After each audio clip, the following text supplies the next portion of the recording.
Prof, kenapa butuh untuk ngedrafting itu butuh 63 tahun? Selama itu untuk kita bisa lepas dari undang-undang buatan kolonial. Tidak ada satu negara pun di dunia ini yang ketika dia lepas dari penjajahan, Langsung. dia cepat membentuk Oke. kitab undang-undang hukum pidana. Belanda sendiri yang kemerdekaannya diberikan oleh Prancis pada tahun 1800 baru berhasil menyelesaikan KUHP-nya itu tahun 1870. Berarti dia butuh 70 tahun. 70 tahun. Itu pun dia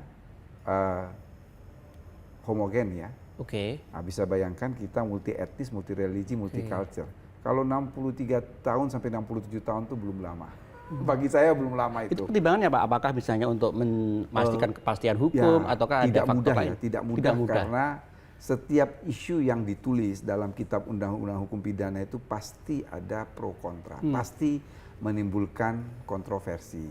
Dan pada satu titik di mana kontroversi itu secara diametral, kami pembentuk undang-undang harus memutuskan mana yang akan kita pilih.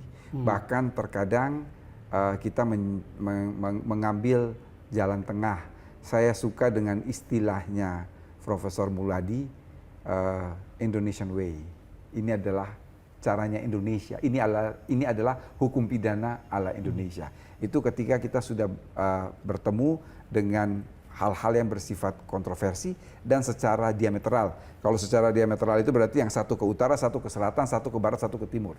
Kita harus mengambil jalan tengah dan harus kita putuskan. Indonesia Way ini berarti kita sudah mengubah jiwanya ya, yang jiwanya harusnya tadinya misalnya represif, harusnya lebih ke protektif melindungi warga negara. Jadi kalau hukum pidana kolonial dimanapun ya, hukum pidana diterapkan untuk suatu daerah jajahan, pasti adalah menguntungkan, sedikit banyaknya menguntungkan pemerintah kolonialnya. Oleh karena itu memang harus kita rubah secara radikal dan boleh dikatakan KUHP yang dibangun, yang sekarang ini berlaku sejak 2 Januari 2026, itu dia sudah berorientasi pada hukum pidana modern. Oke.